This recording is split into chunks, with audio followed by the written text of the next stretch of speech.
Dear creators, let's start a movement to live transparently. See, although we know there's more to a person's life than we see on the video, we're a social media society. So sometimes we forget the difference between real and real. A real life is an aggregate. It's a curation of moments, usually the fun, happy, pretty moments. It's the sharing of the good times. And we should all have a highlight reel. We should all have a collection of great times and new experiences.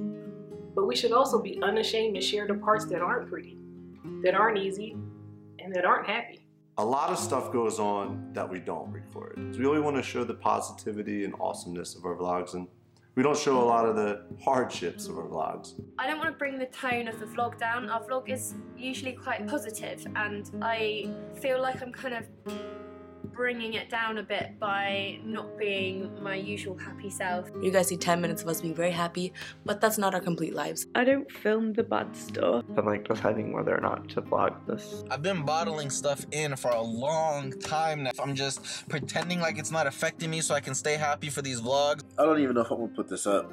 I have no idea if I'm gonna put this part up. This is like a very vulnerable state for me.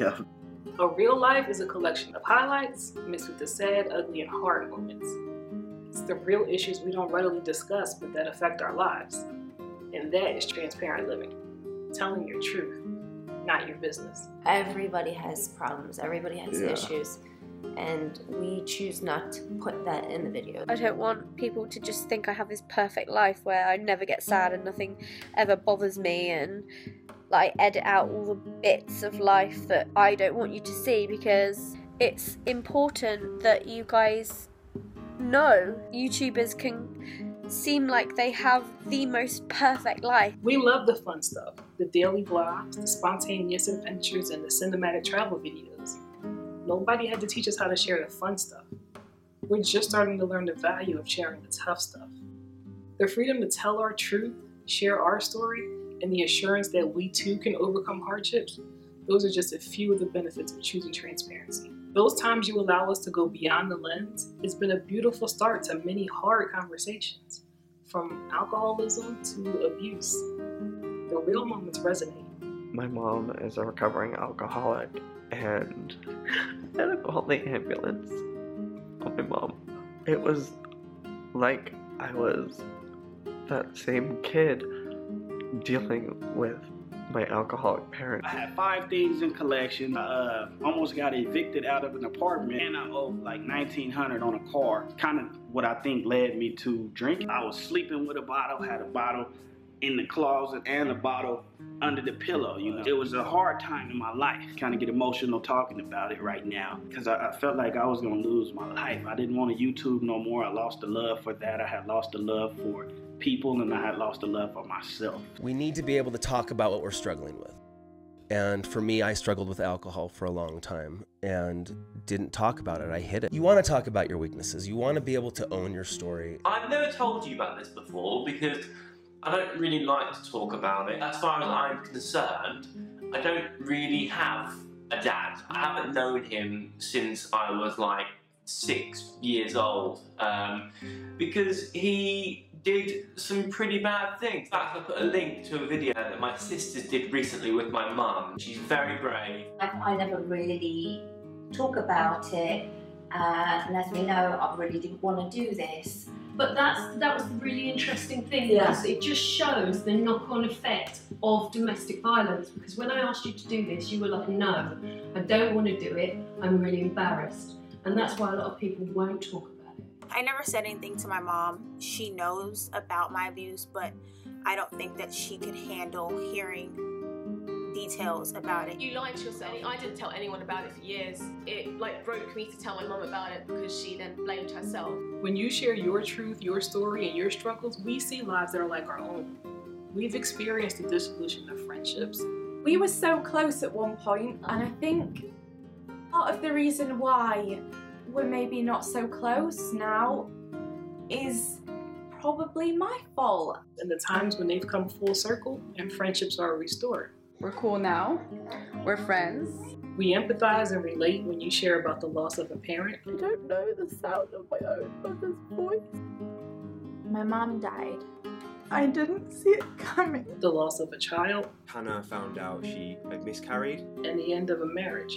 Life is good at the moment, but of course there are pockets of deep sorrow for me. Matt and I split up. It was a very slow split and it was very amicable, but you know, it's just hard. Things like that are just hard to deal with. I'm gonna be a single mom. It's been a hard enough decision coming to terms with that. I feel like a lot of people go through this, but they are so ashamed to go through it. They are so ashamed to say, guess what? I'm getting a divorce. Joshua and I are getting a divorce. Man, that sucks to say it out loud. Gina and I are going to take a break. Everybody thinks everything's perfect. That we have a perfect life, and it's really not at all. My life isn't perfect. Look at the side of Superwoman no one knows about. I'm a human being. Me being a YouTuber, people often think that they know every single detail of my life, but you really don't. Using your platform to share the highs and the lows has helped reduce the stigma around therapy, has brought awareness to the issues of body image, and has helped reduce the shame that can surround the topic of mental health. As I put on more and more weight, I got very bullied. I did have massive trouble with depression and self-harm, if I'm honest. I've had my own issues with body image in the past, some really dark personal struggles. I've really worked on myself and moving away from those dark times. That's the thing about panic attacks, they can just happen whenever. Like, I want people to know, like, this is a real thing. It's not an act, what I put on the internet, it's just the happiest parts of my day. I'm manic depressive, I take medication for it, and yes, that's my life. I started making videos because I went through depression, and sometimes I do relapse into depression and have depressing days. Life isn't always great, and I want you guys who are going through the same thing to not feel like you're alone. This is me being a real person and letting you know. I'm a real person. I have always shared everything in my life with you guys. I almost didn't want to make this video, but it was only fair to you guys. A call for authenticity is in order. Let's be the people who normalize honesty, who make openness, sharing, and encouragement goals instead of just trends after horrific events. This wasn't about music played to vulnerable moments for the sake of manipulating your emotions. This is about the reality that we're all just trying to figure out life the best we can. This edited life is the highlight reel. It's the entertainment we enjoy. But the unedited life is our real life, the one we can't turn on. And it deserves some time on the homepage as well. I pledge to live a more transparent life, to tell my truth and not my business. I hope you will too. I'm just gonna start being more open, more transparent with you guys. You know, even though I am already and always have been, I feel like I gotta do it even more.